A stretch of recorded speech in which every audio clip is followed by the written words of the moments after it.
This motherfucker here wants to talk about somebody being annoying. Is that what the fuck I'm seeing? Is this crazy day?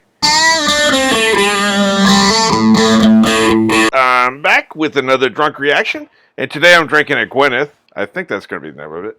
If you don't know what that is, there's a link in the description below to the video where I talk about it. I give the drink recipe. No Kool-Aid involved. It doesn't really taste like Kool-Aid, but it fucking looks like Kool-Aid for real, like cherry or strawberry. But it's excellent. Oh, yeah. Alright, well, let's get into some more Stargirl. This will be episode 7, unclear in the title. Like, sometimes it'll show up in my description thing, sometimes it won't. So, let's get into it. I was talking about this the last episode. This show just makes me smile. Like, it starts up, her bouncy, bubbly ass shows up, and it just, this fucking staff starts dancing around and shit and all bright, you know? Just makes me laugh, man. I love the vibe of this show. This motherfucker's trying to bring us down, but I ain't gonna let him bring us down. Yeah, shithead. Dad? Motherfucker going around, you know, selling grits or something. Dad? Only about one of you is gonna get that reference, but whatever. Look how that son of a bitch just left the fucking front door wide open. Like, boy, if I had pulled some shit like that in my childhood, they would have never found my fucking body. Like, you must be fucking crazy. What a shithead. Pat's just helping me With learn to her drive. homework. Well, what I mean is it's more like a driver's ed. Jesus class, Christ. Well, less of a class and more of a If you hands-on can't pull the wool over a experience, 10-year-old's eyes, you Because the only guys way just to get really out of the learn fucking how to drive superhero is to business. just- Yeah, she's still awkwardly awkwarding, but he's fucking 10 or whatever the fuck he is. Like, in my mind, he's 10, right? So, That's a good way to get yourself. you can't fucking pull the wool over his eyes. Just get out of the business. Like what? Wait, is this her one scene per episode?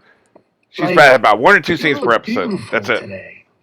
Like, it's almost got to be in her contract. Like, because I don't even remember her in the previous episode. And I just did that like 2 hours ago. Like, I don't remember her. She may have been in it. I made a point, in fact, of the episode before that. I made a joke that she was only going to be in 2 scenes when she was in the first scene, and she was only in 1 more scene. So it must be her contract. Like, you can get me, but so much, like 1 day a week, and it's gonna fucking cost you. It's gonna cost you. That's why it's only 1 day a week, motherfucker. She's a big time movie star, man. And I'm worried about you. By the way, she's a cunt, just in case we're unclear about my feelings on the subject. Help you plan homecoming, of course. Look, I could find you a suit, make the dinner reservation. You ain't planning shit! Before I do that, it's not really a line reading because I'm not reading the script, but whenever I do that line reading, I made sure to put my drink down because I get emphatic with that shit. Because she fucking annoys me. Your grief is really dragging me down. Why are you such a bummer? Like, shit hasn't been about me for days, man. Like, it's been days and shit ain't been about me, so, why don't you make this more about me? Damn, you're selfish. Why isn't this more about me? Sure. You fucking bitch. And hey, man, he's a bitch for putting up with her. Like, you know, at some point, I try not to judge people by who they date, but at some point, if they're scum, then so are you. At some point, that shit doesn't rub off, man. That's all I'm saying. Barbara, a wonderful opportunity just presented itself. A sewing machine factory in I talk all this shit about her, and all of a sudden, here she is. Maybe that's why I didn't remember in the previous episode. They took her scenes from that episode, put it in this one so she can have an actual story The this city council episode. needs to approve the buyer and being... Thank you for thinking of me for this. Of course. No problem. Evil you later. Principal Bowen, I wanted to remind everyone... Serious question. I don't know what the age range of my audience is. I assume it's over 18. It better be over 18. But when you were recently in high school, you know, whenever the fuck you were in high school. Let me rephrase this. I'm only interested in hearing from people that have been in high school in the last 5 years. Do they still have the intercom system? I'm curious about that. Why are you such a bitch? Because it's always... Yeah, why are you such a bitch, by the way? Excuse me. Like, I'll get back to what I was saying before. Why are you such a cunt bag? What's up? Idiot. Why you got soggy shoes? These shoes are worth more than your life. Yeah. There is no book so bad that it has not something good in it.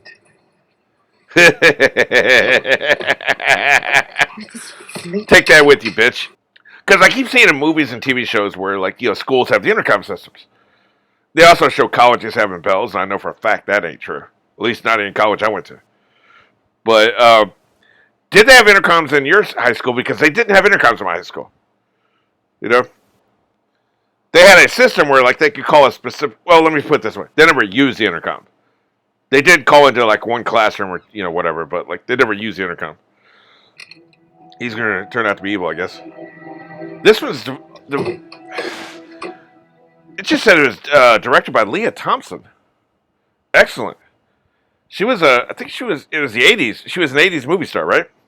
Right. It was the Back to the Future movies. That's what, like, I primarily remember her from. Came out, some of them were 80s, I think. Yeah, they all came out in the 80s. And then also Red Dawn, shit like that. Yeah. I can't remember if she was part of the Brat Pack or not. Like, I was watching movies back then, but I wasn't really, like, reading the gossip magazines, who's in a Brat Pack, who isn't, all that bullshit. But yeah, she's started going way back. I love the fact she's directing now. Interesting. Very interesting.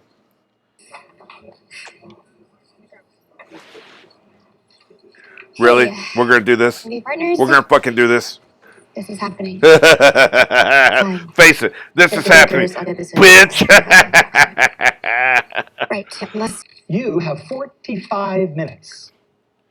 You know how many seconds that is? Oh, shut the fuck up. We're trying to concentrate, asshole. Mr. King. Look, we're trying to do a test, asshole. Now we only got 44 minutes left. I hate tests. Oh, he's starting to get his brain powers. 17. I have this theory that I've never really seen. I wrote this in a script a long time ago. I've never really seen this. I don't think reading somebody's thoughts would be words. Sometimes we think in words, because I know I do. Most of the time, I don't think we think in words. We think in impressions, thoughts, memories, feelings, right? It's not, we're not saying a sentence in our head a lot of times. Sometimes we are, sometimes we aren't. But I'm saying a lot of times we're not, right? Like, I walk into a store, and I see a shirt that reminds me of my dad's jacket. I'm not thinking the words, that reminds me of my dad's jacket. What I'm thinking is about my dad. It's visual, right? It's feeling, it's emotion and visual. There are no words. Like, I've been very acutely aware of this since I've been a writer. I analyze my own brain, my thoughts, what's happening, right? I don't think mind reading would work like that. I think it'd be much, much more complicated. Like, if you was reading somebody's mind and they were reading my mind when it happened, they would just see an impression of my dad standing there in a jacket. Probably doesn't even look like the jacket. It was like a little bitty connection, a slight memory, right? How would they interpret that? How would they know what that meant, right? See, that's what I'm saying. It would be much more beyond the obvious reason, like we can't fucking read minds.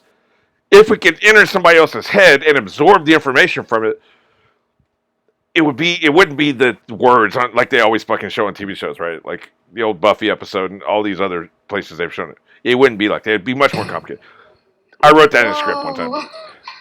Because I don't want to do the same basic ass shit everybody else is doing, Great work, you two. Yeah, so enjoy the A. Now kiss my ass. Job. You look stupid in those glasses, by the way. And if you want, we can hang Saturday night. I don't trust this. Oh, sure. Like, what the fuck are you doing? Why would you trust this? I'll text you. Please, Cindy, honey, I'll get that. You fucking Oh, simp. nice peanut butter. Jesus. What kind of fucking Dungeons and Dragons shit's going on down here, boy? Stop growling at me. Great. One of the spookier things you can do in writing is when a character is very nonchalant about some very un-nonchalant shit. Like some shit that's like, wow, this is really fucking creepy, or this is really weird, or this is really scary. And then the character acts like it's normal. That's a great tone setter, and that's what they just did with her right there. That's a great tone setter. Seen a few decades ago, battling against Wildcat and Green Lantern. If we wanted a history lesson, we'd ask Beth in her goggles. Don't be a dick. Their history matters, asshole.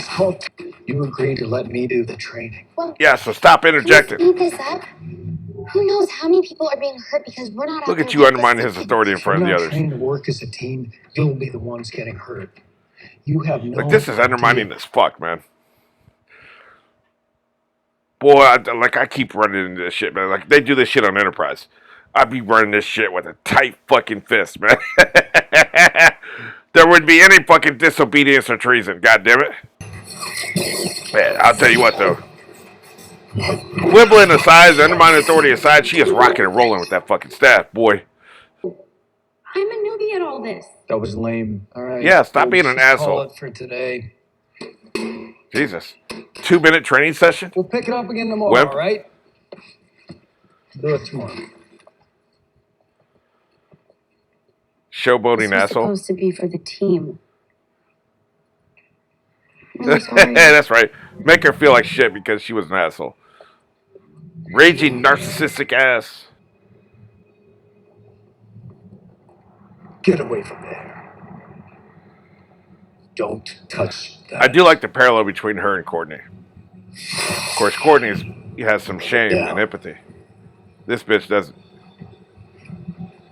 Like I said, disobedient motherfuckers, boy. Buffers need to get control of their kids, goddammit. He used to be fun, but now that his dad's in a coma, all he does is mope around. Yeah, because his dad being in a coma is about you. We need Henry's deliverance. I want a seat at that table, and I want it now. I just figured out who she is. She's that purple bitch from Charlie and the Chocolate Factory. You're in trouble asking Mama. Lack competition. There's another man pursuing her. So what'd you do? I froze his ass.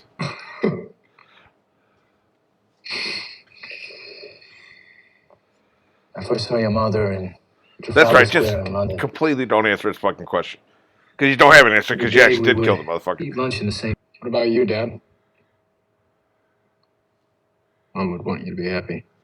I am happy. Yeah, convince me some more.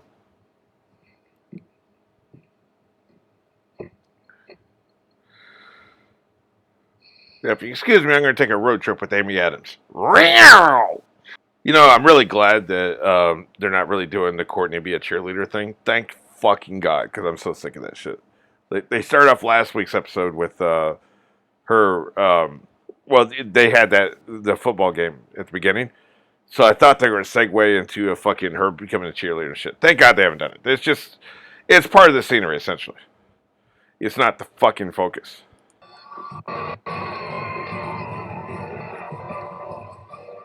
What are you looking at? Yeah, why are you micromanaging like everything she fucking does, man? Now, what are you talking about? Talking about you and him. Hanging out all the time, teaching you how to learn to drive and cook and be. This motherfucker here wants to talk about somebody being annoying. Is that what the fuck I'm seeing? Is this crazy day? Like, did I wake up in today's crazy day? Like, I know the whole year's been crazy day, but goddamn, man. The fuck you talking about? That'd be like me talking about somebody, man, you're too bald, motherfucker. You are too fucking bald. I'd really love to go to dance, so I can go talk to Cindy. She and I can hang out some other time. Okay. So yes. Yeah, let me just ditch the loser real quick. Ain't nobody here, man. Motherfucker bought all this shit. Okay, the kid's back. Where's Courtney? By the way, you owe me $75. Don't know. Like, this shit doesn't work within dark rooms, man. He would have seen that fucking... It'd been like somebody behind him with a flashlight. He would have fucking seen the shadows and shit. Pretty nifty, I must say. She's pretty much a brute force kind of person. Look at that fucking hole she burned in the wall. Typically, it's the male characters that are the brute force characters, you know? I think this episode is going to end with her finding out who the fuck Stargirl is.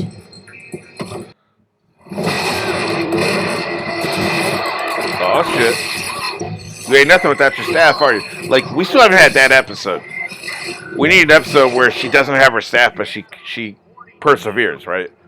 That's always a big... Whenever there's, like, an object where you get your power from, or even, like, you know, the Speed Force, for instance. Like, you know, he doesn't have a speed, he can barely get out of the situation, right? Always part of the hero's journey. Yeah, what's up, bitch?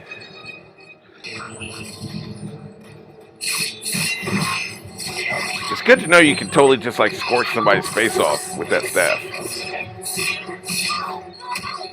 She's been, like, swinging around all willy-nilly and shit. I bet this took forever to shoot. They were probably synchronizing all fucking day, boy. Oh shit! I so needed this. Don't you hurt my staff? To death. It is all life. Yeah, thanks. I'll read your blog later. I'm gonna pass out now. So she sees the fucking janitor. I like the staff going to get somebody. That's hilarious. Come on, motherfucker. Sidekick. Where is she? Follow me. That's fantastic. Anyway, she sees one janitor and fucking breaks her run. What kind of supervillain are you? Oh, she didn't break her run. She was knocked out. Okay. You got knocked the fuck out. Oh, you gonna shout out Courtney's name? Cool. Fucking idiot. That's why you're a sidekick, motherfucker. Don't tell me that's the dad. Boy, that's gonna make me mad if that's the fucking dad, boy. It better be one of the others. Good shit, man. Good shit. And Amy Adams, I think she only had 3 scenes. 3, maybe. Maybe she'll have more scenes next week. They seem like they're building up to something. I don't know. I think I'm really drunk. That's why my voice is getting so high pitched.